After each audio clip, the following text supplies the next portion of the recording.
lifestyle recommendations for patients with type 2 diabetes and those trying to lose weight are basically the same for the most part, in most cases. And it centers around the issue of insulin resistance, as I've talked about in some other videos.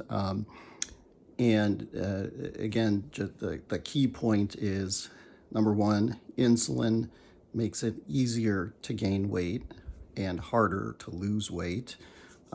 So the best thing that we can do, the most effective thing we can do to give ourselves the best chance of taking weight down is to do what we can to minimize the production of insulin. Insulin is necessary to help push sugar from your blood into your cells. So the thing that tends to be the most impactful are carbohydrates. You eat carbohydrates, they break down directly into sugar. And so you need insulin then to be able to push that sugar into the cells. So that's what drives it. So, number one, we have to do our best to limit the intake of carbohydrates. I recommend paying attention to total carbohydrates as opposed to net carbs, which takes into account fiber and things like that. You'll have I think a more effective strategy by just looking at the total. And if you can start in the range of 100 to 150 grams in a day. Now that's just a starting point. That might seem like it's hard to do for some people. That might seem like it's way too much for others. Now, the key point, though, is if wherever you start, be it that range or not, or wherever you are within that range, rather, if it's not working for you, then progressively lowering the target, and you want to take your carbohydrate intake down to the minimum possible that is sustainable. So that's the key word there, sustainable.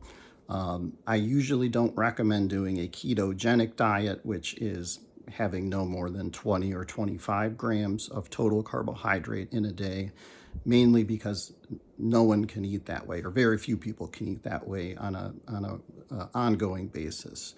And so to avoid extremes, extreme carb reduction and then letting up on that, it's better to start with a reasonable target, and if it's not working, slowly chip away at that.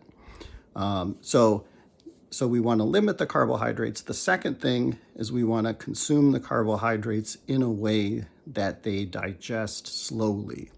So anything that gets into our system quickly is going to be more demanding as far as our bodies need to produce insulin.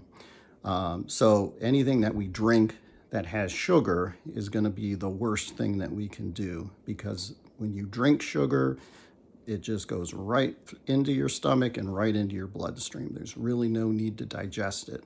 So that sugar spikes into the blood, and then what happens? You have to make a surge of insulin to try to keep up with that.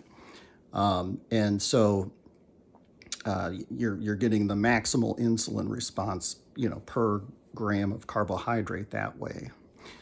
If instead you have carbohydrates that are part of whole foods and have fiber within them, that's what we call a complex carbohydrate. So eating an apple versus having a glass of apple juice, let's say same number of carbohydrates, but it takes longer to consume it. The fiber makes it slows down the digestive process. So instead of that sugar spiking in, it sort of slowly, dribbles in. The next thing is try not to have the carbohydrates by themselves. Try to always have them with protein or fat.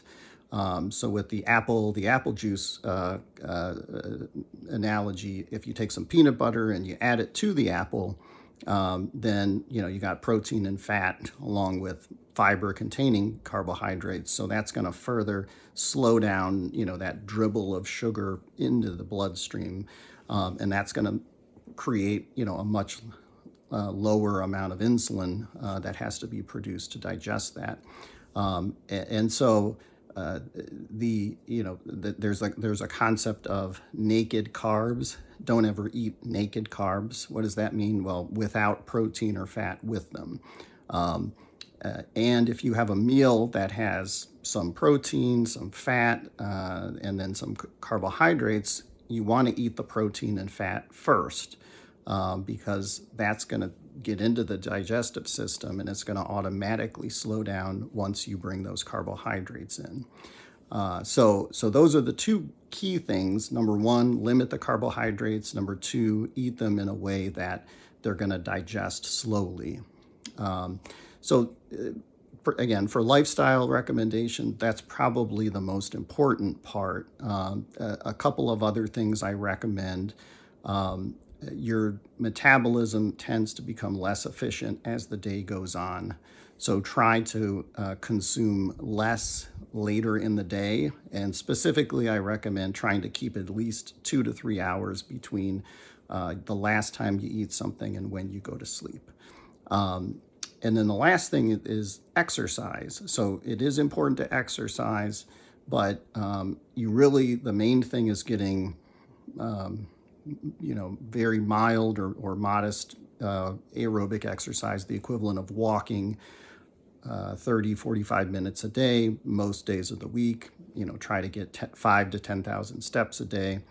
If you like to exercise and you want to do more than that and more intense, by all means, but just be careful. Sometimes extreme exercise can make it so that you're hungrier and you might need more, carbohydrates, or feel that you need that for the exercise itself. So you just have to be careful. But yeah, those are the main things to pay attention to.